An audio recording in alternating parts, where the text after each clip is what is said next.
Okay, we are back. Good afternoon, everyone. Thank you so much for sticking around. The 7:30 show is completely different from the 4:30 show.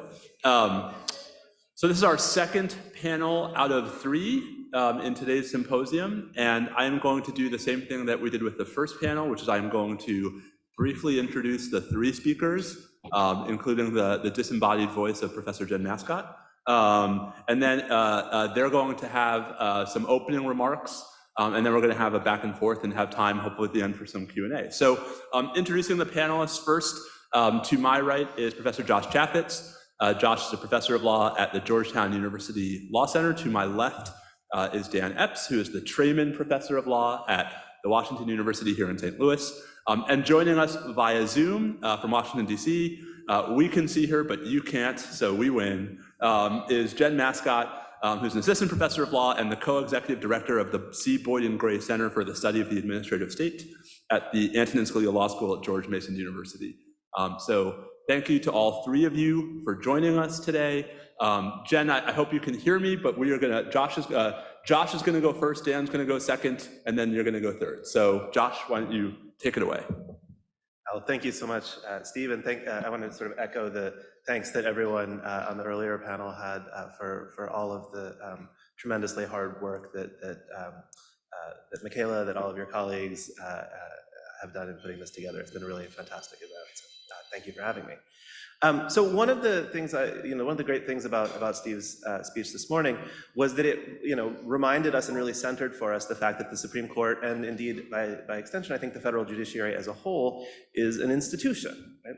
And of course, on some level, we all know this, but all too frequently, the way we talk about the institution, and in particular, our sort of focus on parsing the policies embodied in its written opinions, serve to obscure its institutional features. And so I think Steve is opening a really important discussion and bringing those institutional features back into fore. The sort of lack of focus on the judiciary's embodied institutional nature leads us to talk about it in some very strange ways, right? It leads us to talk about it as sort of standing outside of space, right? So in this regard, consider the sort of use of things like nationwide injunctions. We talk about it as standing outside of time, right? So judges frequently use the word "we" to refer to decisions written before they were born. And we, of course, talk about it as standing outside of politics as well. So consider John Roberts' transparently false claim that we do not have Obama judges or Trump judges, Bush judges or Clinton judges, right? That's utter nonsense, and yet he not only feels compelled to say that publicly, but people feel compelled to pretend to take it seriously. It also leads us to sort of obscure the fact that courts are staffed by individual human beings. So we talk about, and indeed, even our conversation today has frequently fallen into talking about the court as saying something or reasoning in a certain way. When we would never say the same thing about, say, the Senate, right? We don't say the Senate said or the House said, right? We talk about individuals. And even when we talk about individual judges, right? So many of us who are comfortable talking about Joe Biden or Mitch McConnell or Nancy Pelosi, nevertheless are assiduous about referring to Chief Justice Roberts or Justice Sotomayor or Judge Ho, right? The title runs with the office in a way that it just doesn't when we talk about other institutional actors. And this way that we normally talk about the judiciary, and again, by we here, I mean not just lawyers and judges, although I think lawyers and judges are some of the sort of primary culprits here, but also political commentators and frequently sort of filtered down to members of the general public.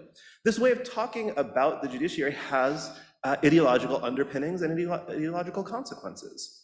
It allows us to substitute talk of the law for talk of the courts, a switch that, in my view, very much redounds to the institutional power of the courts. So while Steve, in his lecture this morning, focused on how this lack of focus on the court as an institution harms the court's own legitimacy, I want to sort of flip the script to some extent and consider how the members of the judiciary use this obscuring of their institutional situatedness to their own ends. Indeed, once we think about the judiciary as an institution, one that exists in space and time and political milieus, one that is composed of individual office holders situated within an institutional setting, then we can start to think more sensibly about precisely the issue of the power of the courts and the way in which the courts, through their interactions with other institutions, construct that power over time. And in essence, and here's a sort of, I will be departing from Steve's project a little bit in thinking actually about some merits decisions, which is unusual for me because I tend not to really care about the output of the courts, but I want to suggest that sort of across a number of disparate doctrinal areas, the federal judiciary, and especially its apex court, has in the last decade and a half or so been on a systematic program of aggrandizing its own power at the expense of other institutions, and that this program has been overlooked to a large extent, both because it does cut across different doctrinal fields, right? So a lot of people who work in one field or another are sort of perhaps missing some of the synoptic picture, but also because we're insufficiently accustomed to thinking of the judiciary as an institutional actor with institutional biases and institutional agendas. Perhaps unsurprisingly, many of the opinions that are sort of most prominent in this vein have been authored by John Roberts, who has described publicly his own role as the sort of guardian of the court as an institution. Right? I think we ought to take seriously Roberts's conception of his own role morality. So let me just sort of briefly run through three areas where I see this happening, with no claim that this is exhaustive, but sort of illustrative. So first has been the court's treatment of congressional oversight. To put it succinctly, the judiciary has been and remains deeply hostile to Congress's rightful demands for information, a hostility that becomes especially obvious when contrasted with the alacrity with which it presses judicial demands for information from the exact same actors. So Exhibit A here would be two cases handed down on the same day, Vance and Mazars, right, written by the same author, dealing with demands for very much the same information from a state grand jury on the one hand and congressional committees on the other. And treating Donald Trump as special with respect to the congressional committees, but as an ordinary citizen with respect to the judicial ones. Right? So the court in Vance says, oh, you know, everybody has to comply with lawful demands of grand jury. That's what it means to live under a rule of law. And then in Mazars, the court says, well, the president is special. Now, admittedly, this executive privilege has nothing to do with this, but we all know he's the president. It's special. We all know Congress is on a fishing expedition or is just trying to politically embarrass him. So the president gets special kid gloves that nobody else in the country gets when dealing with congressional subpoenas.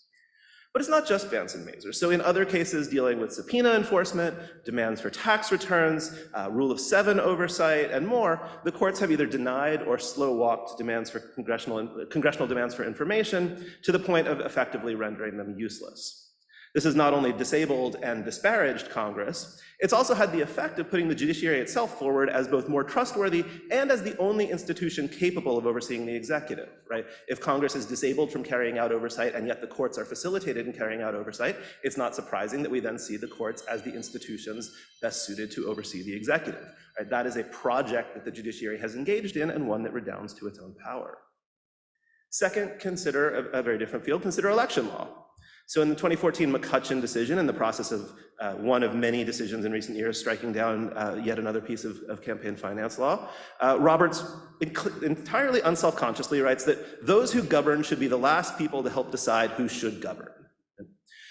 This is just any one of this is just one of any number of examples from this area in which the Supreme Court has gone out of its way to rhetorically distance itself from the process of governance precisely to justify its active intervention in that process. Right? Most recently, it did this last term in the Ted Cruz case, but consistently saying, we're the court, we're outside of politics, we're outside of governance, therefore we can come in and undo what the elected branches have done. In all of these cases, the court has routinely treated and discussed electoral politics as inherently debased, and for that very reason has insisted that any attempt to improve the process is unacceptable. Now, by contrast, in judicial campaign finance cases, most prominently Williams v. Lee, but sort of more obliquely in Caperton v. A.T. Massey, the court has treated judicial process as so sacrosanct that campaign finance limitations that it would clearly strike down in the context of any other elected office are nevertheless perfectly fine in the context of judicial elections. Right?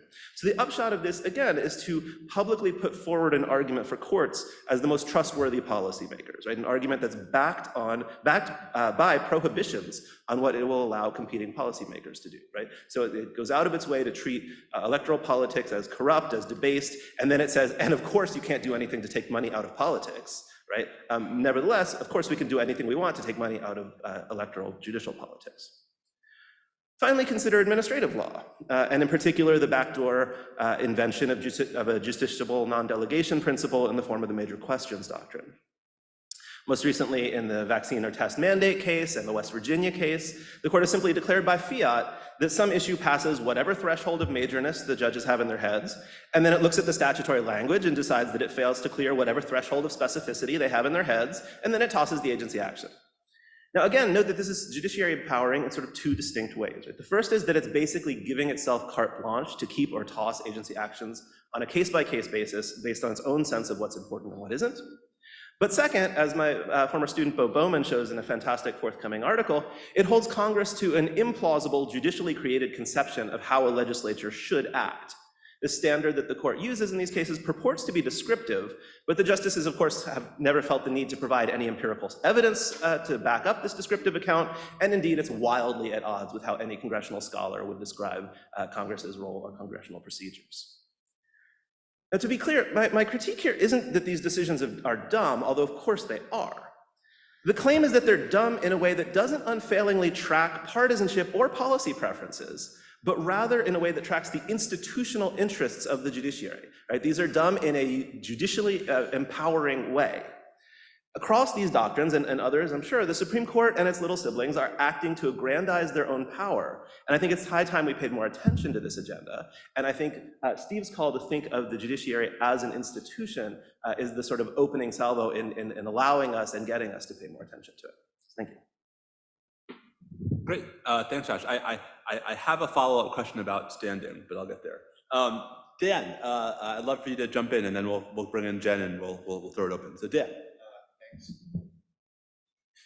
Thanks, Steve, and thanks to everybody at SLU for bringing me across town. It's really nice to be over here and get the spectacular views you all have up here on the 12th floor. I was going to talk a little bit about Steve's thesis from his talk this morning, which, as I understand it, is basically, we've been spending too much time paying attention, we pay too much attention to the opinions, right?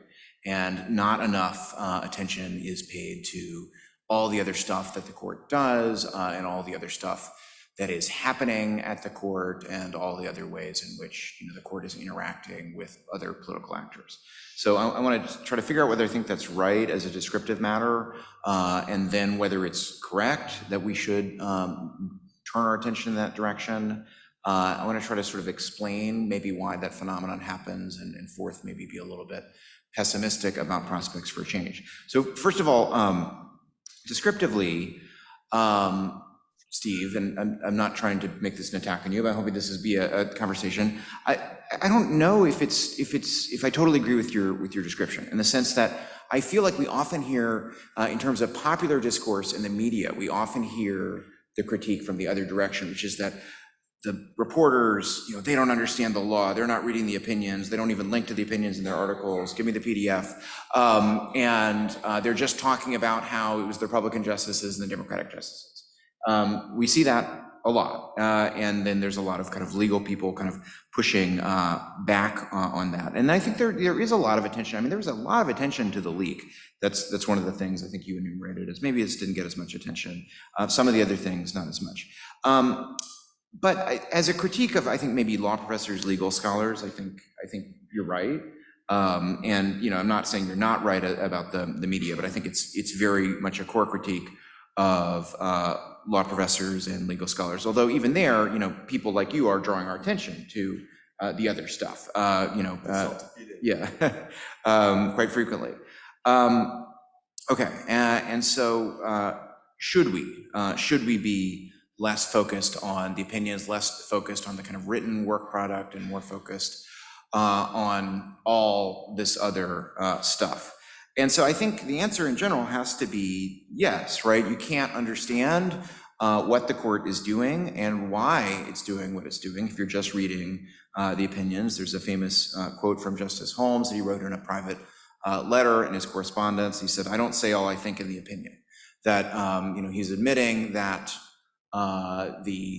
what's really going on is not necessarily the same thing. At least not the opinions are not telling the full story. And I don't think you have to be super cynical to believe that. And I think, you know, it's also easy to believe that in some cases, the opinions are really no part of the story, that they're just kind of a cover for what's really going on. I don't think that's true all the time, but I think that a lot of us, you know, would believe that. And we certainly don't treat other institutions in a way where we put so much attention on their own kind of self-justifying statements about what they do. We don't say like, well, to understand Congress, we should just read the press releases from the media people for the members of Congress and senators and so forth. We, you know, have a much more, you know, nuanced understanding and, you know, try to figure out what's going on behind the scenes. One topic that's of particular interest to me in terms of what I've been thinking about and writing about a little bit is secrecy, transparency at the court. You know, in terms of the way we think about, you know, what should be secret, how much transparency there should be. We both, you know, tolerate and expect quite a bit of kind of leaking, behind the scenes reporting when it comes to other institutions of government, but at least among kind of inside players, so much less of that at the court. I mean, that's why the Dobbs leak was such a big deal. Stuff like that, you know, almost never happens. There's been, my sense is that anecdotally, there's been a little bit more in terms of high profile leaking in the last few years, but still in the bigger picture, it's a very, very secretive institution, but it's also an institution where I think a lot of people just accept that you know, we're scandalized, you know, with someone leaks something in a way that maybe we're not with the executive branch and certainly not with Congress, which I think just, you know, leaks everything all the time. You know, we say, oh, this person who did this should be disbarred, you know, and maybe, you know, maybe we should, you know, think of that as a very serious breach of confidence to leak something out of the court. But it still seems to me a little bit of a disconnect. And I think that, you know, an argument that I've been kind of developing is that, you know, there really should be a greater public interest in understanding the way in which we're actually being governed, because, you know, part of the legitimacy of the court is, you know, our willingness to accept that they're, you know, doing what they're doing for right reasons, acting in good faith, all those things. And if we were to learn a little bit more about how they're actually working behind the scenes, in some cases, maybe it would reinforce that understanding. In other cases, maybe it would jeopardize that understanding. But in either case, it does seem like, to me, there is some public interest there. But I want to then sort of, you know, that it's going to depend, I think, a little bit in terms of which details we're talking about, though. I think some of the things that you list, Steve, I think are really important to really understanding what's going on. And some, you know, some may be more in the realm of just kind of personal interest, but not necessarily core to understanding what the institution is doing. So something like the mask controversy between Justices Sotomayor and Gorsuch, to the extent there was such a controversy, which we don't really know what was happening behind the scenes because it's so secretive. Does that help us understand, you know, how the court is actually doing what it's doing? Maybe, maybe to some degree, maybe not, but sort of things that come out about how the court is actually making decisions, what its agenda is. I mean, that seems really, really, really core. But then, and this is sort of the setup why I think this is a hard problem to solve, is to sort of explain why we sort of see this problem. Why are, law professors, legal scholars, experts so focused just on the written work product and less on the other stuff, understanding the kind of institutional details and the behind the scenes things, the politics of it, so forth. And we sort of suggest why this is hard to change. So one is, expertise. For most legal experts, I think our claimed expertise is that we can like read long opinions and understand the law and can kind of decipher them. And we don't necessarily have a comparative advantage in sort of understanding the inner workings of a complex governmental institution or a political body, a comparative advantage over political scientists or reporters or maybe historians. Although, I think there are, people, certainly people in the legal academy are increasingly interested in those questions and are trying to educate us about them. Another thing that's hard is our kind of pedagogical goals of being legal scholars, right? Which is that the more we start to see things other than law mattering in terms of, what this institution is doing, the more there's sort of a little bit of a conflict with our, teaching goals, which is that we need to be able to teach students, at the outset at least, you can't just explain everything with politics, because if you walk into the courtroom and say, I should win because I'm a Democrat and I've got 2 Democrats on this panel, you're gonna lose, right? And so that's something that we kind of have to be willing to, buy into this, that the opinions are the things, they're explaining their rationale and they're the principles in order to not sort of create this serious cognitive dissonance with that role. Another role that people take out on, and you and I had a conversation about this last night, is about this conflict between being kind of a critic of the court and being someone who practices before the court. I've filed briefs to the court sometimes and I say things frequently that are kind of critical, and each of these roles makes you kind of, sometimes I get, am I going too far in that direction? Makes you a little uncomfortable. And I think some people are able to strike that balance in a nice way, but I think it does make it harder. And, it's something I think we should talk about on the panel, is how to balance those considerations. And maybe this is kind of an even deeper thing, that there's some kind of, for people who've spent our careers, in law school, trying to become legal scholars, studying the law, working on the law, that there's some kind of fundamental contradiction in our self-image the more we start understanding the court as doing something other than law. So this is a Jesuit institution. So I'll take, I'll go to a biblical source and say, in Paul's first epistle to the Corinthians, he says, if Christ has not been raised, then empty too is our preaching, empty too your faith. And so to the extent that we start really buying into, they're just Trump judges, and that's all the story is. Like, what have I been doing? Right? What have I been doing with my life and my career? And we can overcome that, but it's still, I think it's a challenge.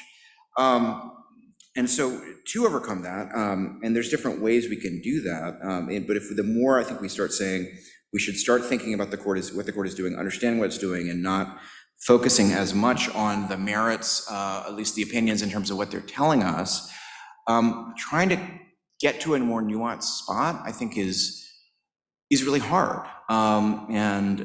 Different people have it easier. Political scientists have it really easy. They just say it's all politics. Some political scientists, some of us some are very nuanced, but a lot of political scientists, and I write with some, just sort of see it more as just politics. They've got models that say, okay, this judge was appointed by this president in a state that confirmed with these senators, and this is where their ideology is going to be. And legal formalists, it's, we have some friends who are in that camp, and it's all law, it's all principle all the way down, and that's easy. But I think that, I think on this panel, we understand that the answer is more complicated, right? That law matters and imposes constraints, but other stuff matters too.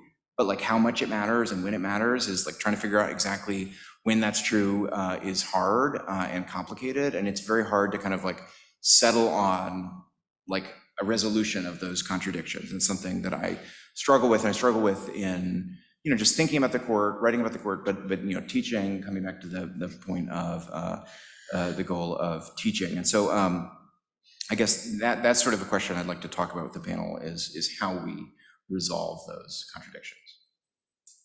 Great. I mean, I think flagging them is a good first step, right? Cool. Lots to discuss, but I also want to make sure we bring in our third panelist, Jen Mascott. Jen is joining us via Zoom. So Jen, we would love to hear your thoughts too. Well, thank you so much for having me and for letting me join in this less conventional fashion. I really appreciate it. And I have to say, I'm really thrilled to be on this panel in particular and have benefited a lot from the work of each of the three folks on the panel. So Steve Vladeck and I have been discussing a great appointments clause case that he has and have testified in the Senate on some issues, at least tangentially related to what we're discussing today. And Josh Chaffetz had benefited a lot from his work on Congress. Debate project recently was actually citing him quite a bit. And then Dan, I have to say, I love your podcast with Will Bode. So you, I'm sure, have many other contributions as well, but that one in particular, I've learned and benefited quite a great deal. With that preface, I think, I mean, I'm coming at this analysis today maybe from a slightly different spot, but I do agree with much of the bottom line of Steve Vladeck's presentation earlier today and the really cool advanced copy that we got of it earlier in the week. But just to start off, I mean, I also love the topic of the Supreme Court as the institution. So I just say right off the bat, I mean, I actually think the court as an institution is quite strong. I love the court. I also actually really have a lot of respect for Congress and the executive institutionally as well. And just in general, I think with my just sort of conception of role as a lawyer and rule of law, in general, I'm predisposed to, I guess, like and value institutions. And I'm psyched that we're all in this profession where we're trying to work on how to strengthen those institutions and make sure that they are promoting, you know, justice and the rule of law and constitutional values and principles that we are supposed to be upholding in this country. But I also think that institutions just inherently can be good and are a useful way to think about things because they bring stability. There's sort of an ordering mechanism about them. And I think that we, in particular, as commentators and then practitioners in the legal profession, you know, should be cautious and careful in how we talk about institutions generally, and then also the Supreme Court in particular. And I think actually the Supreme Court has some really unique aspects to it as an institution that might inform the discussion today a little bit, at least from my standpoint, an understanding of separation of powers with the Constitution. I mean, obviously the court stands a little bit different and distinct from the congressional and the branch.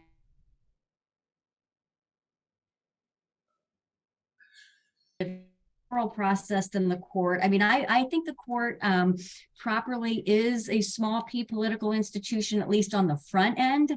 I mean, there's a political selection process, obviously, and accountability in terms of how the justices are selected, but then intentionally, we have sort of framed our system so that the court would be somewhat insulated from politics and even, I think, from public opinion on the back end. And then because of that, it's given a limited role under the Constitution of resolving cases and controversies, which I think serves as kind of a protection that this institution that we've sort of given the strong power or the strong protection of life tenure to, and that stands a little bit apart from politics or from control. Like we as citizens really cease to have a direct control over the court once they take on these positions. Because of that sort of vast potential for power, the court sort of institutionally is given a fairly modest role.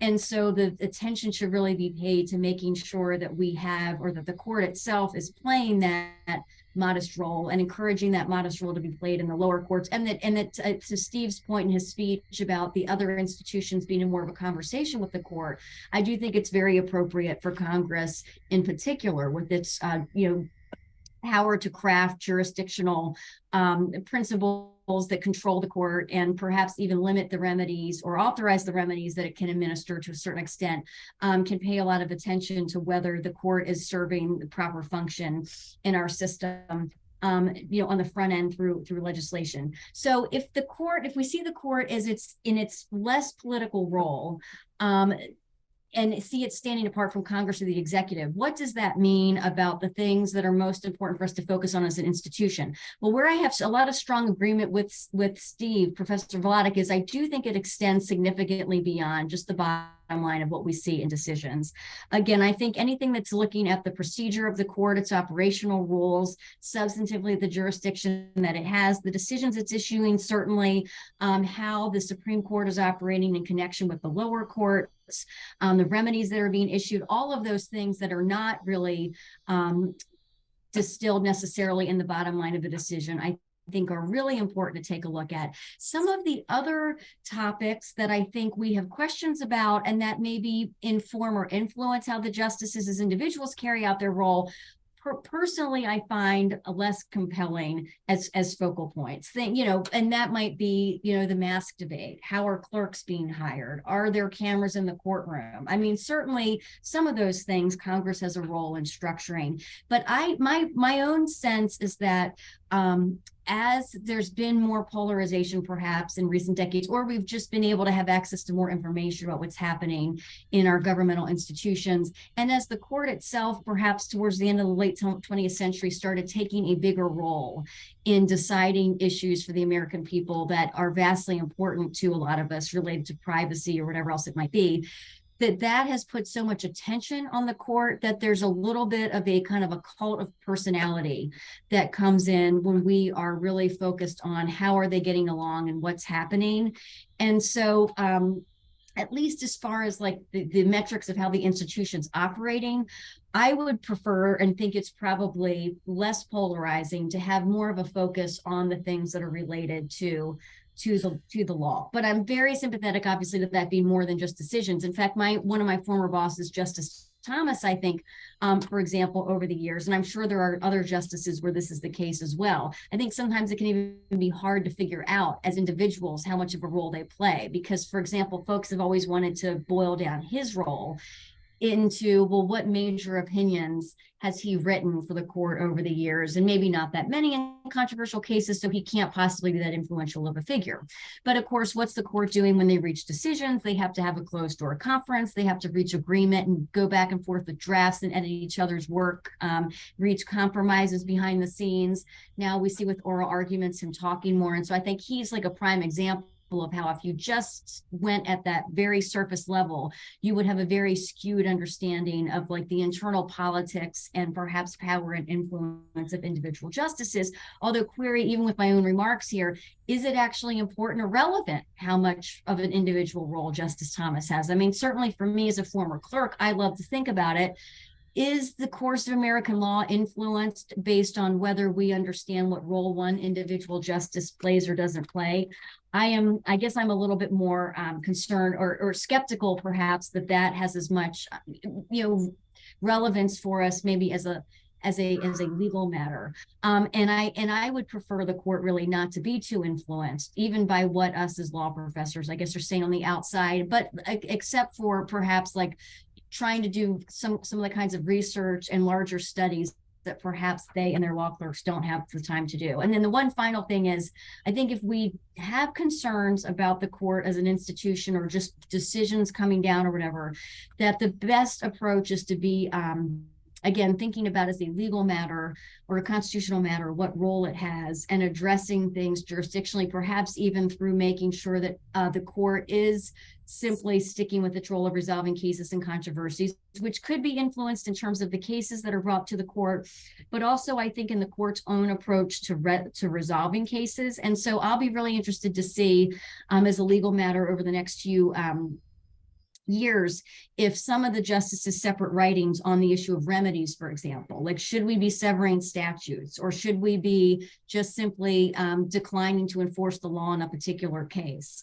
At what point does a constitutional violation occur if the government is wrongly structured or there's an appointment to removal problem? All those kinds of things where some of the justices really seem to be kind of unsettled and sort of figuring out right now even what they think the right approach is. I'll be curious to see how much of an impact that has in terms of the types of cases that are being brought to the court, and then the influence that it has on the lower courts and the public when it issues its decisions in the future, and whether Congress decides ever to step in and speak to how it thinks the court should or shouldn't be remedying legal problems that it finds in cases moving forward. Great. Thanks, Jen. There are so many different places I feel like I could start in trying to sort of extract common themes and tensions between those three really insightful presentations. I guess I want to start with, I think, the most obvious through line, which is the relationship between the court and Congress, which is obviously where Josh started, Dan touched on, Jen talked about. So I guess I want to sort of start, I think, with Jen and Dan, and then let Josh maybe respond. So Josh has described, and I think I largely agree, a deeply flawed, unhappy, if not unhealthy, right, relationship between the Supreme Court and Congress when it comes to what the court is doing, when it's dealing with statutes, campaign finance, the like, especially in contrast to how it's regulating itself. I am curious, Dan and Jen, do you think that is a fair summary of the relationship? And if so, how important is it that this is happening? And how might we think about restoring it and building more maybe mutual respect, mutual sort of love, right, in the platonic sense between the institutions? So Dan, why don't you go first and then Jen? Descriptively, it definitely seems right in the large part. Less sure about the second part. In terms of the first part, I mean, I do think that Congress has functionally ceded a huge amount of power to the court by being in a situation where big legislation is really hard, while we still have the filibuster, often have divided government, and so you're in a situation where not only is the court empowered, sort of taken the power of itself to kind of grade Congress's homework and pretty aggressively review acts of Congress for constitutionality in a way that I don't think is obvious. I don't think it's the only way we could imagine the system working. It's not the way the system worked to the same degree earlier in American history. But also, Congress is very limited practically these days in its ability, or at least its willingness to respond to interpretations of statutes that it doesn't like. I mean, if it's anything, any kind of big statute is going to require to get through a Senate filibuster, that basically gives the court a free hand to say, well, I know you said this thing in the statute, but we don't think that's really what you said, and then Congress is kind of stuck with that unless they can form some kind of bipartisan consensus to change the statute or get rid of the filibuster. I mean, there's some, potential, ideas for solving some of those problems. My sometimes co-author, Ganesh Sitaraman, proposed an idea that I thought was pretty creative, which was creating a Congressional Review Act for Supreme Court decisions. So basically have a fast-tracked set of procedures similar to the way the Administrative Review Act works, where anytime the court kind of interprets a statute, it sort of puts it on the calendar, and Congress has to, decide whether it agrees with that interpretation of the statute or doesn't. A lot of, kind of complicated problems in figuring out exactly how that would work. One senator, has at least put it on the table as an actual proposal, but doesn't seem itself likely to pass, precisely because that act itself would have to get through a filibuster. So, I mean, I do see the problem. I don't have a great answer in terms of changing that relationship. I mean, I think Congress does have some tools to kind of rein in the court or kind of put the court in its place a little bit. It has the power of the purse. There's all sorts of sort of soft things it can do that would, at the very least, kind of send the justices the message that they're not the only decision maker in DC, but doing those things also seems hard. So I'm not sure how we get there. Jen, I'd love for you to weigh in.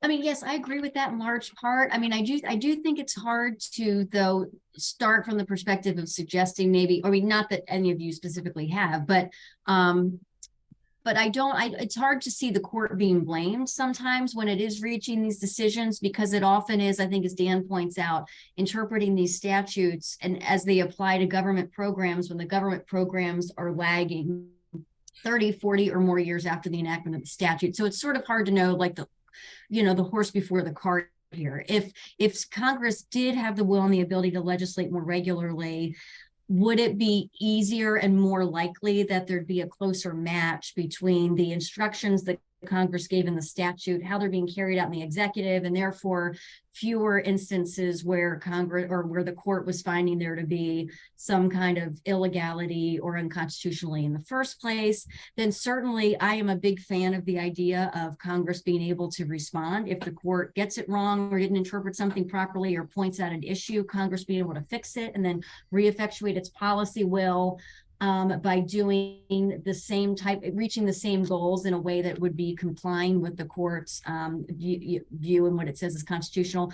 I also, as I said before, I'm a little heartened that the justices are thinking, I think some of them more precisely about severability, for example. That's one area where perhaps some folks would say maybe the court there's a really extreme consequence to its constitutional or other holdings, and then the interpretive impact that has on a statutory scheme if the statute itself doesn't have severability instructions and the court is stepping in and just saying what it the way that it thinks the statute should be carved up, and maybe just simply finding the enforcement of the law on that particular case to have been unconstitutional would be a better to go. It's sometimes actually that latter approach might lead to more extreme consequences if it means that, for example, one agency could never properly enforce its regulatory requirements because there's some constitutional problem. But in any case, I think the justices are good to think about it. I think it'd be even more amazing if Congress were thinking about it itself. And then one final point, how does Congress legislate more? Obviously, the filibuster makes it tougher.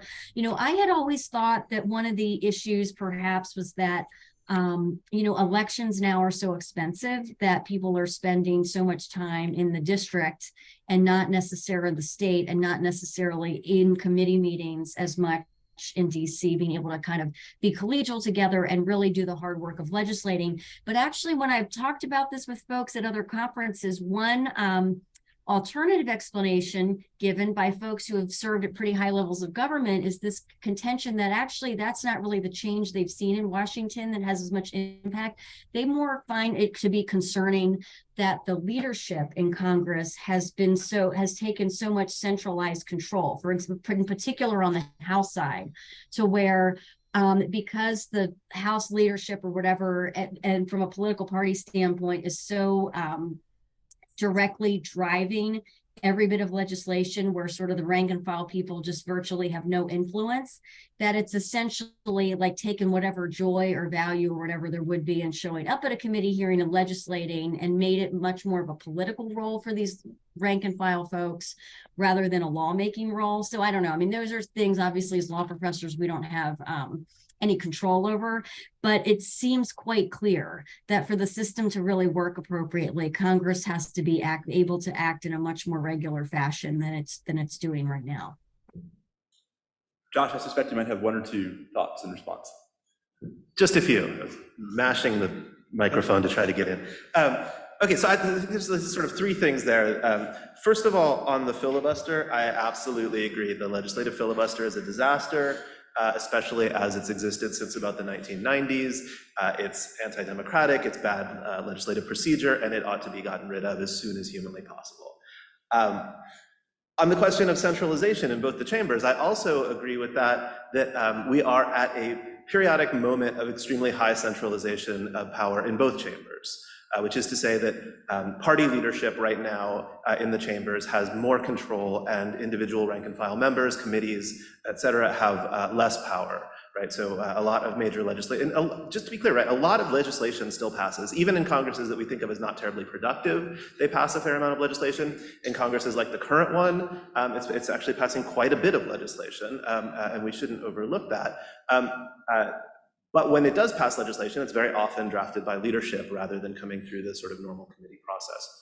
Now, that's not new in American history. That both chambers have gone through sort of ebbs and flows, right? So the House is at a I would say the House was at a maximum of centralization in the late 90s, early 2000s. It's come back off that a tiny bit, but not much. But where it was then wasn't all that different than where it was about 80 years earlier, right before the revolt against Speaker Cannon in 1910, where at that point the power of the leadership had been growing since about 1880. The Senate has gone through sort of more and less decentralized phases, and they have different pathologies, right? So the period after the revolt against Speaker Cannon in 1910, which then leads to the rise of a sort of decentralized chamber with a lot of power in committee chairs, means that a lot of power was in the hands of racist Southern Democrats who were the chairs of most of the committees in the House, right? And that's why we get no significant civil rights legislation really until 1964, but none at all until 1958, because you had all of these little fiefdoms that were controlled by Southern Democrats that were blocking it. So it's not that centralization is the only form of potential legislative pathology, but it's the form we have right now. So I agree that that is also something that is sort of standing in the way of sort of Congress legislating more than it currently does. All that said, I want to reject the framing here that the problem is, that the fundamental problem is Congress, right? I think Steve has pointed us towards thinking about the court as an institution, so let's think about the court as an institution. The court is the one that's coming in here, and it's not that, okay, so take for example, campaign finance, right? McCain-Feingold is a creature of the 21st century. This is not an ancient statute, and this is a statute that the court has engaged with, God knows how, like 12 times now, and every time there's McConnell where it upholds most of it, and then every time since McConnell it comes in, it chips away another piece and goes away for a year, and then it comes back a year later, chips away another piece, right? This is the court going after a recent statute because it doesn't like it, and going after it in a way that empowers the court. Likewise, in the context of the court's decisions dealing with congressional oversight. These are situations where a chamber of Congress has acted, right, is actually doing something, is exercising one of its most important functions, the power to oversee the executive branch, right? And the court comes in, and for reasons it makes up right on the spot, and for reasons that it claims are somehow sounding in the Constitution, so Congress couldn't come back on it if it wanted to, says, oh no, there's this magical invisible ink that says that when you're investigating the president's personal papers, not his presidential records, but his personal papers, you have to jump through at least four hoops. Right, so it's a four-factor, a non-exclusive four-factor test that it makes up in Mazars, right? So, I don't think the fundamental problem here, Congress has a lot of problems, Congress has a lot of pathologies, but in thinking about the relationship between Congress and the courts, I think we're way too quick to say, yeah, if only Congress were working better, these poor justices wouldn't have to come in and do all this work for them. These justices are coming in and doing precisely the work they want to do because they don't like these statutes and they do like their institution, and so they're getting rid of statutory and regulatory regimes they don't like while simultaneously empowering an institution that they dearly love because it's them. But how do you really feel? But so I guess the question is, so at the risk of not getting too far into the weeds on the merits, right? But then the question is part of the, is it possible that part of the issue, I want to go back to one of the questions from this morning, right? Like, right, I think, I'm doing this off the top of my head, which is always dangerous. I don't think there's a current justice who has ever held elected office, right? Right, the court, a court with Justice O'Connor on it, right, who was elected to multiple offices, both judicial and political, right, the tradition of having senators on the Supreme Court, which was, for a long period of time, a staple of the Supreme Court, appears to be dead, right? So is part of the issue that, like, the sort of the professionalization of the Supreme Court has brought with it a sort of a siloing imperialism?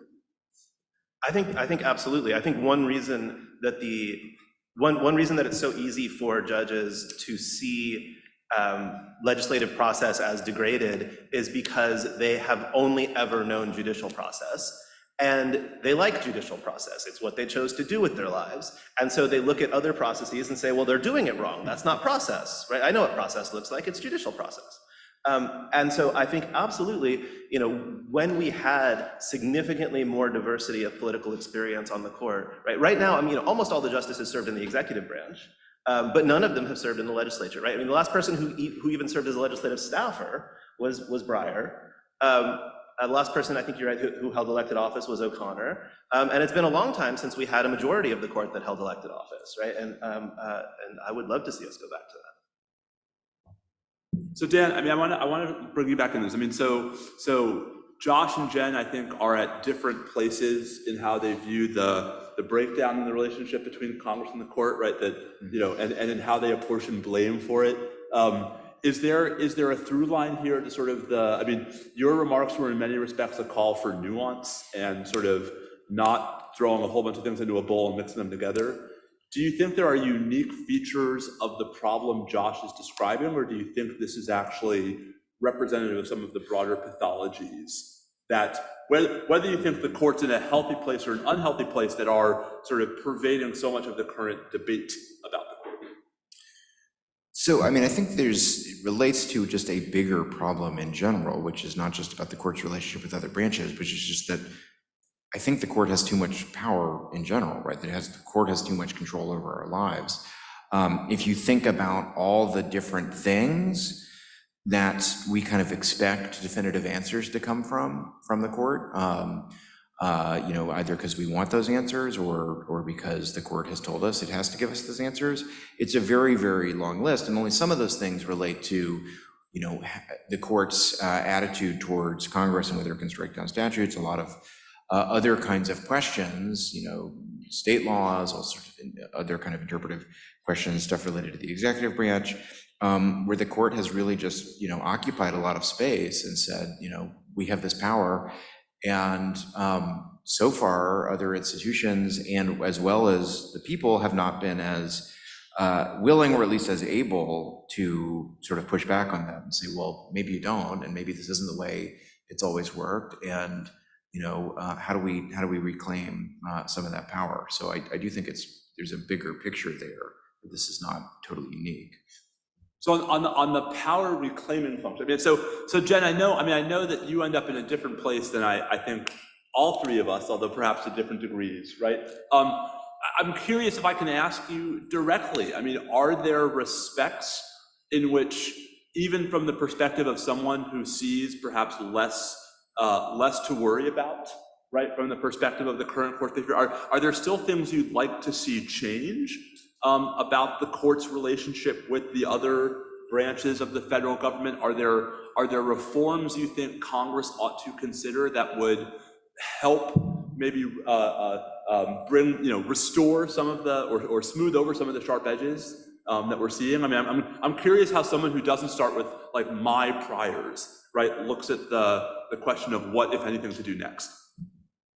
Well, look, and I should say again, I mean, I worked on the Hill for a number of years, worked in the executive branch. I mean, I like both of those institutions as well. I mean, I certainly also think the point is really valid about having more diversity and professional background on the court. There could be more folks who had served at the state level.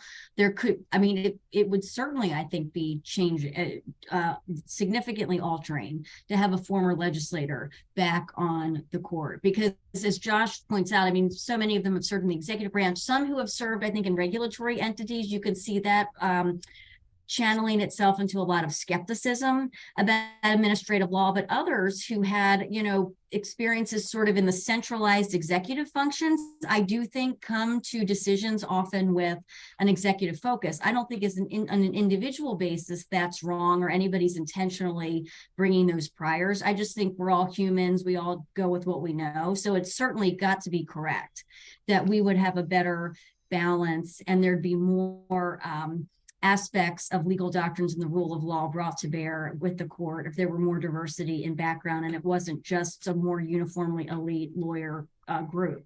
As far as congressional solutions, yes, I think Congress thinking through what it believes is an appropriate set of remedies or limits on certain remedies, speaking, for example, to the issue of nationwide injunctions. It could do that. It could bring a political national solution and thoughts to the types of remedies that are being issued all the way from the lower court up to the upper court. And then the Supreme Court would be reviewing different remedies or different decisions of different scope than it's doing now. So sure, we can have the justices themselves try to figure out and reach consensus among the 9 of them about how not only on the merits, what decisions to reach, but then how to fix the legal problem that they're trying to address. Or we could have another branch take a stronger voice in that. And I certainly think the latter approach would be beneficial for everybody. So I guess I want to sort of pivot off of Congress a bit, because I think we could probably do Congress all day and all night, and Josh would be very happy with that. Dan, I want to come back to sort of I think you were quite right to suggest that not all of my data points, right, are equally insightful in telling us things about the court as an institution, right? But I guess the question is there, I have my own instincts about what the big ones are. You have yours, right? Hopefully folks who've been listening today have theirs. How do you think we even begin to assume that there is common cause, that it is worthwhile to include, quote, institutional, unquote, right, developments in any regular summary of the work of the Supreme Court? I'm curious, do you have a sense about whether there's a way of developing consensus on even what should be in the pool, if that's going to be a sort of a conversation folks are trying to have?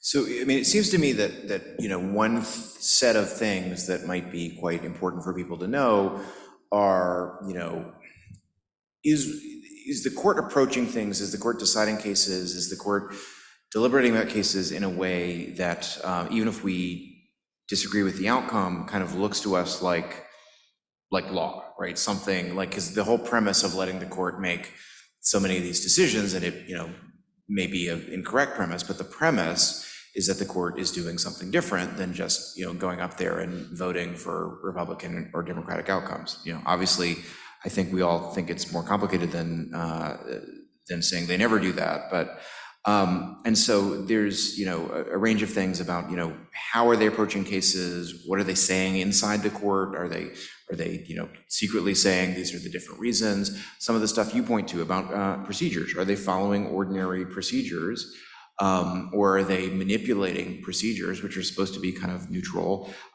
seemingly to get outcomes in ways that they're not explaining. And I think that that area that you've drawn a lot of attention to, I think is important, and it's a very good candidate. I think that everybody should be able to agree on that much, even if they don't agree on specific diagnoses of when they're doing that. But I think Will Bode, the progenitor of the shadow docket idea, he expressed concern that the court is doing things that are not corresponding to normal procedural regularity. And I think that figuring out when that's true, I think should be something that we all can agree is worth doing. So I'm curious, Josh, this is maybe a bit further afield of your comments, but so Dan says things that are departures from normal procedural regularity, right? It seems to me there are two tricky sticking points there. The first is reaching some kind of agreement about what normal procedural regularity is, especially when, just to take the shadow docket as an example, one defense or response to critics is that in fact nothing abnormal is happening in this context. But second, do you share the view that that is a sort of, not conclusive, but sort of helpful place to start a conversation about more? You have written elegantly, right, about Congress as an institution, right? How should aspiring people who want to write about the court as an institution, are there lessons to draw from that, right, about what we're doing wrong and where we might start? Well, you sort of stole my thunder there, because what I was going to say is we should be writing about the courts the way we write about other institutions, right? Sorry. But other institutions have rules and practices. They have folkways. They have personalities that inhabit them. They have role moralities that come with them. Other institutions have their own distinct way of doing politics. So I think that I will say that I do think that all law is a subset of politics. I think law is politics in a particular discursive register, and I think that there are different institutional situatedness means you do politics differently. So House legislative politics is different from Senate legislative politics, is different from executive politics, is different from judicial politics, is different from administrative politics, is different from politics in the streets, right? But I think they're all sort of the forms, processes, and institutions of collective self-governance, which is what I understand politics to be. So I think, in writing about the court as an institution, I think we want to think about, okay, well, what are some other institutions? How do we write about them? That doesn't mean that a book about the Supreme Court is going to read just like a book about Congress or about the presidency, because those two books shouldn't read together the same either, right? But we can be thinking about the same kinds of questions, right? How do power and influence flow through these institutions? What's the relationship between the individuals who hold positions of power and the institutional forms that they inhabit? What is their relationship to other loci of power? What is their relationship to the broader public? What's their relationship to political time? Right? These are all questions that we can ask, that we do ask about Congress, that we do ask about the executive, and that we can and should ask about the courts. So Jen, I want to ask sort of a version of the same question to you, but you have this remarkable hat that you wear, right, as the director of the Center for the Study of the Administrative State. I guess I'm curious, that has such an obvious sort of executive branch sort of baked in focus, where the courts come in only from the perspective of judicial review of the administrative state. I'm curious if you think maybe there's room in conversations about the administrative state to include the court as an administrative entity, and whether part of those of us who toil in the land of the separation of powers, right, should be thinking about judicial power not just as it's exercised through the output of the court, but as it's actually sort of managed on a day-to-day basis, the way we do for other entities in our government.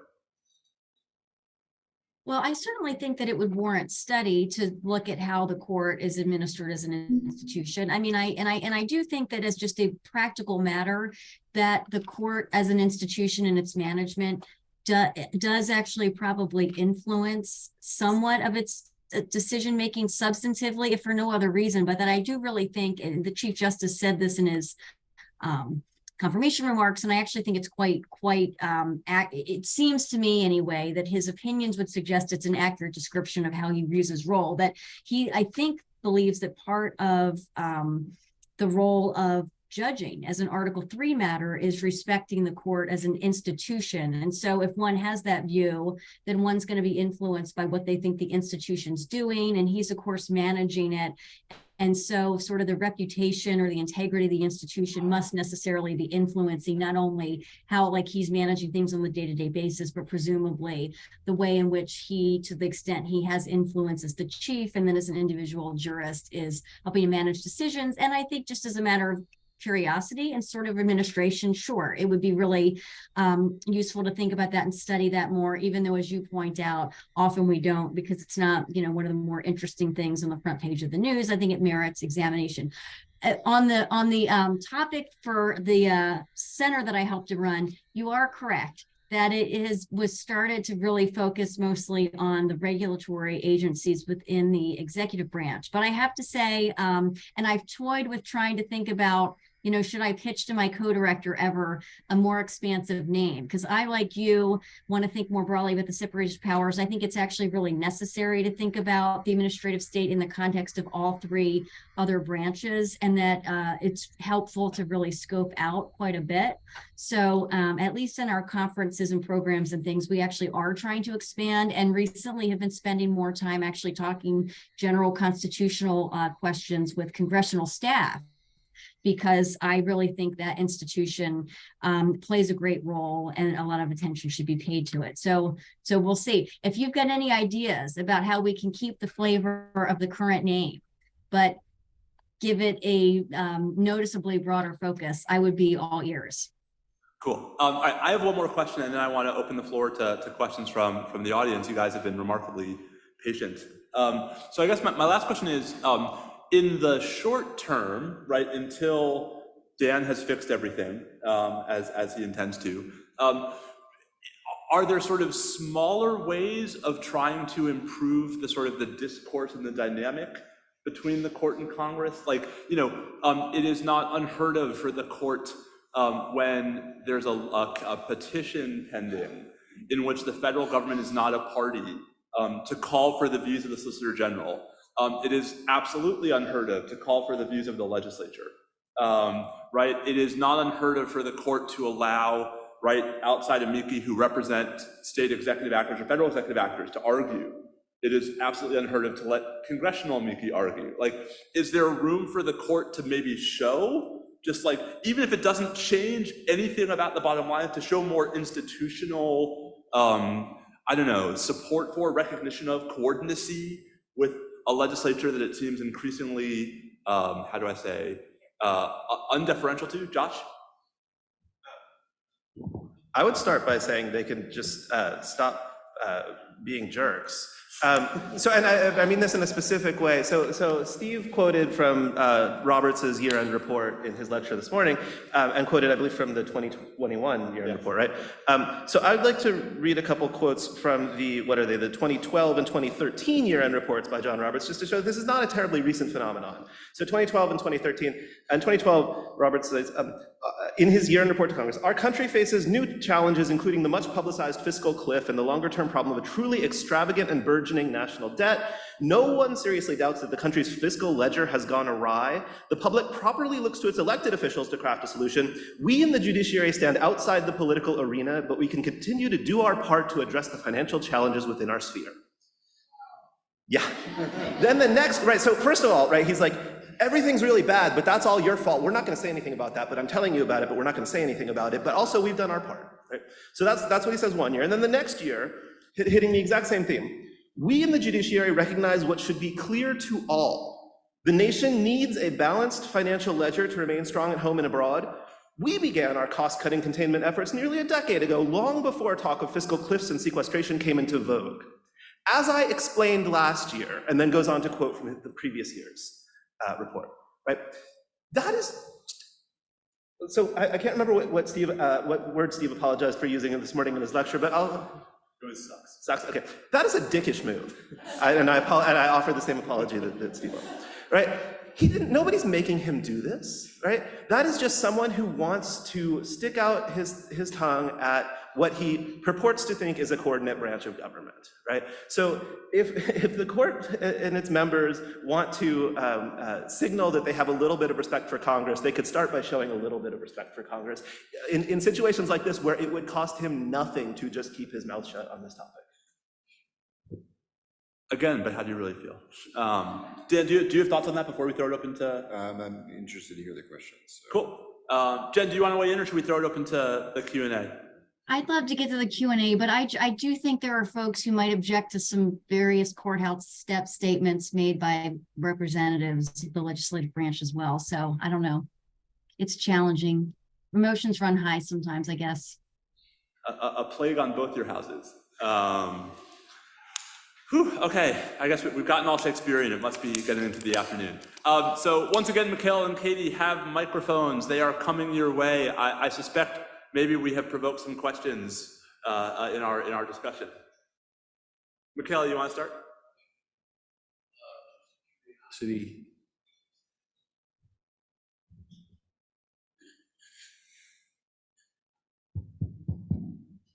Just a curious question, is there any rules, ethics, guidelines for the political activism of Supreme Court justices, spouses, and family? Rules or regulations on that? Any ethics about,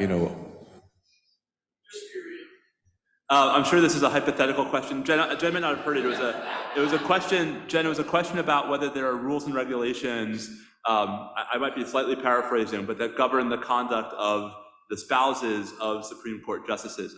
So I will take the question literally, and the answer to that is no. I think the real question, and this is something we haven't talked about much in the context of our panels so far today.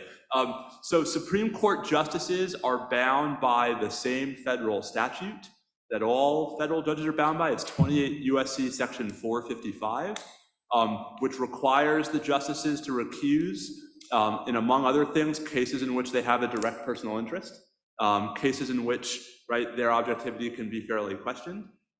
There are two problems. Every other federal judge is also subject to something called the Code of Conduct for United States Judges, which does not apply on its face to the Supreme Court. And even section 455 is not, there's no enforcement mechanism, right, that the justices keep their own counsel when it comes to their own compliance with section 455. So my own take, and I would love to hear all three of you weigh in as well. My own take is that I actually don't think there is an especially good argument based on what is currently publicly available information that Justice Thomas has been required to recuse from any case except one, which is the Trump versus Thompson NARA records dispute, where I think that actually, I would argue, and I suspect Jen might disagree with me, but I would argue that Section 455 was satisfied in that case. I don't think, for example, that the Lindsey Graham case is one that requires recusal under 455. But I also think it is worth stressing that justices and judges are supposed to recuse not just when they are required to do so, right, but when it actually might be in the interest of the institution to do so. And so I think we ought to be comfortable having sort of two different conversations, which is, is there anything Ginny Thomas could do that would require Justice Thomas to recuse? Again, I think at most there's one case on the books to this point. Might someone who is worried about the health of the institution recuse anyway? That's a messier question. So I should stop talking and let you guys, but Dan, do you want to jump in first? Yeah, and the might someone recuse question is tough, because on the Supreme Court, on lower courts, if someone recuses, we can just swap somebody else in. On the Supreme Court, as Justice Scalia said in his opinion, responding to the request that he recuse in the case involving Vice President Cheney, with whom he'd gone hunting, he said, basically it's equivalent to casting a vote for the respondent to recuse, because it makes it that much harder to overturn the judgment. One thing that has been interesting about this debate is talking to friends who are on the kind of other side of the political spectrum. They all come back and say, oh, it's just a justice's spouse. They're totally separate from them, and that we shouldn't see that as raising concerns, at least outside of these very narrow categories. And I think that I don't know. I tend to think that there should be a little bit more of a bubble, keeping justices away from direct involvement in politics. But figuring out what a rule that does that would look like is hard. So Jen, I know this is hitting a bit closer to home for you. I mean, do you have thoughts without sort of commenting on specific cases, do you have thoughts about when, in your view, right, a justice might be impelled to recuse based upon visible, controversial public positions and or conduct of their family members? I mean, I don't have thoughts beyond what's in the current statute. In other words, I don't see it as a problem at this point, or a concern, or something where there's a need to maximize the statute. Obviously, Congress could choose, I suppose, to think about whether there need to be more provisions put in the statute, and then we'd have to think about, how much control, if any, Congress should probably have. My guess is probably there are reasons why there isn't an enforcement mechanism in the statute, both as a policy matter, and then also perhaps just from separation of powers concerns. I mean, but now I'm going to say something perhaps even more bold. I would like to assert the proposition that arguably the Supreme Court is one of the most transparent institutions that we have. I mean, the justices, at least when they're deciding the merits cases, right, they're voting, and then they're giving an opinion that explains their reasoning, and that is then actually putting forth the law that is governing the land. So, I mean, part of it, like, if there were to be any conflict of interest, the people know about it, it's there. It seems to me eminently clear, in a sense, whether it's been influenced or not. And sometimes I think these stories and these questions get a little bit muddled, because there's almost the suggestion that even if there were a relationship. We're doing something.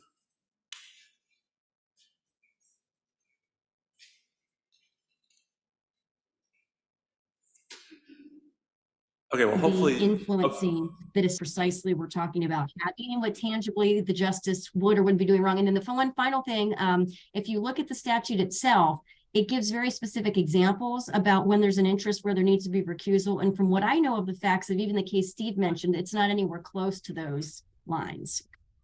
So I'll just say briefly, I mean, I think without getting into a fight over the meaning of 455A, I mean, I think insofar as there is a reasonable possibility that text messages between Ginny Thomas and Mark Meadows were part of the tranche of documents that were in dispute in the case, I would argue that it actually gets pretty darn close to the heartland of 455, but c'est la vie. All right, more questions from the audience.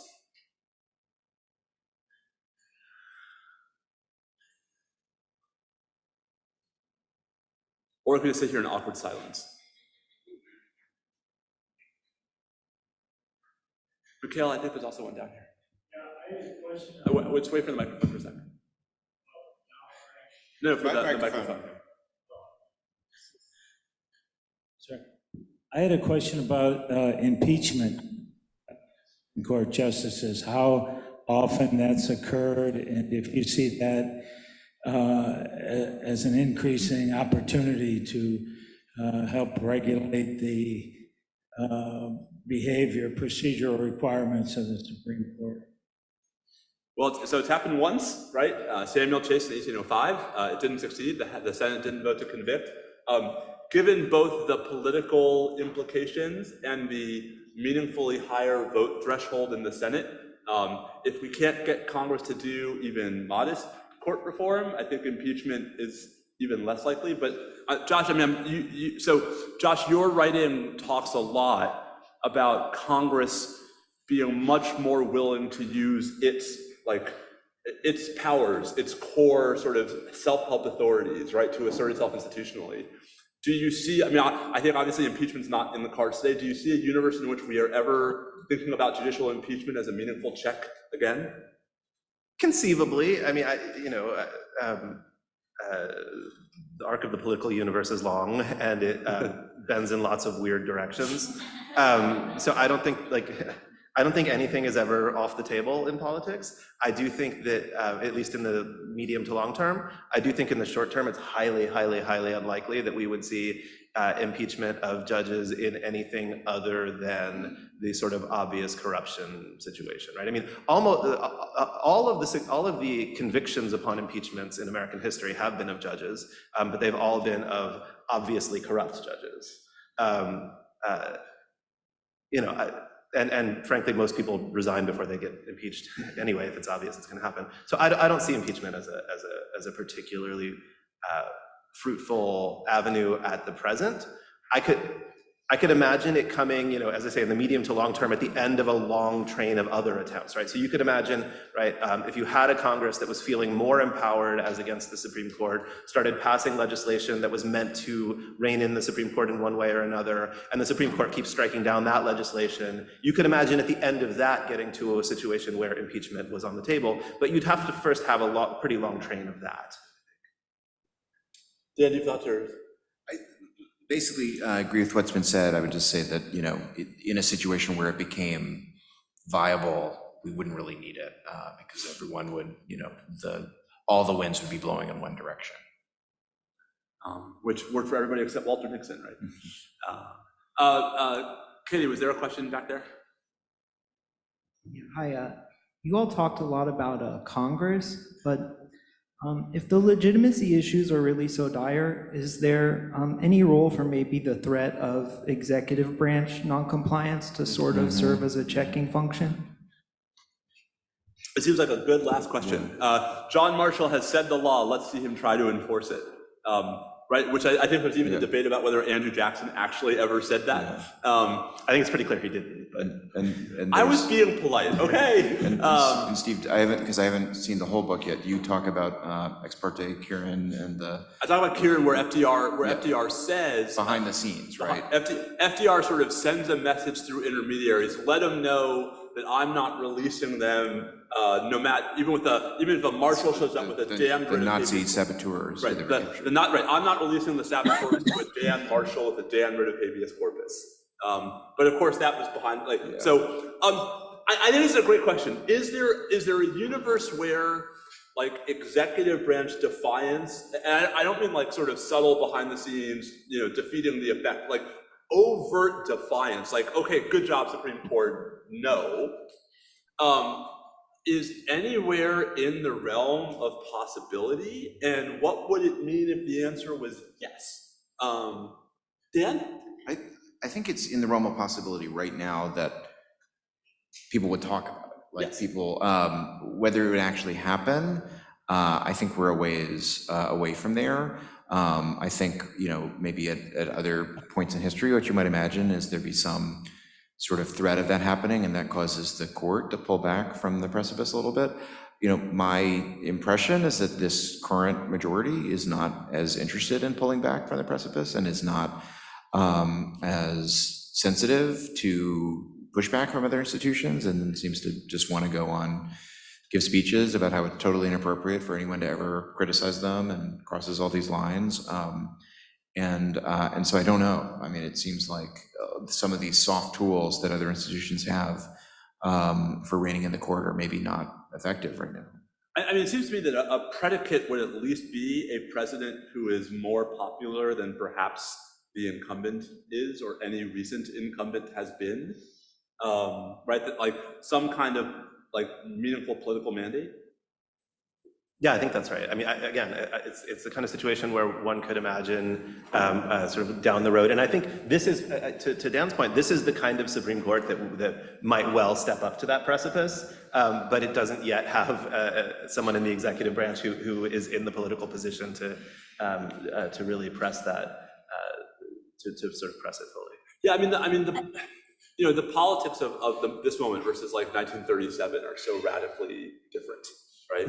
Jen, do you have any thoughts about that before we take a break before next? No, I think a common thread has been that the executive branch sees judgments by the judiciary as final and complies with them, even to the extent that it adheres to departmentalism in other areas. I mean, even where it feels freedom to write signing statements to say it disagrees with parts of statutes, it still, as a matter of comedy, typically even complies there. And so I think it would be extraordinary that we would think about it. And then also, before anybody would spend more time thinking about it, it's always useful to think about what would happen if the shoe were on the other foot. So to the extent that somebody right now is unhappy with the court but likes the executive, maybe flip and think about what would we have thought if anybody had ever asked, would President Bush defy the mandate of the Supreme Court's limitations on his war on terror? I think we would have found that to be kind of really horrifying and a kind of thing to contemplate. So hopefully, I think as a matter of practice, we should always think about these things from both sides. And my personal judgment on this is I think we're far from that, and that's probably a good thing for our system of government. Josh? So I just wanted to come back on one point that Jen made that I thought was interesting, because when Steve said a minute ago, no recent president has had that kind of mandate, my first thought was actually, in the months after 9/11, even in a couple of years after 9/11, I think Bush probably did, and it's telling, right, that the Supreme Court doesn't start to push back on the war on terror until after Bush's approval ratings have plummeted. That's true. That's true. So I would say, I think there is a less overt version of defiance, which is using the court's hostility or policies as an affirmative cudgel. Right.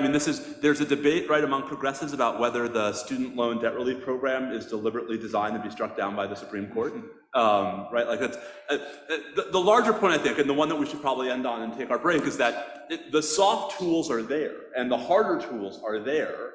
There are political obstacles to their implementation and their deployment, but maybe not necessarily legal or structural ones. And given how much things are shifting politically, maybe it's not so beyond the realm to keep talking about the political tools as well. I want to thank Jen Mascott, Dan Epps, Josh Chaffetz. I think we're going to take like a 10-minute break, right? So it's 2:25. We'll start our last panel at 2:35. Thanks, everybody.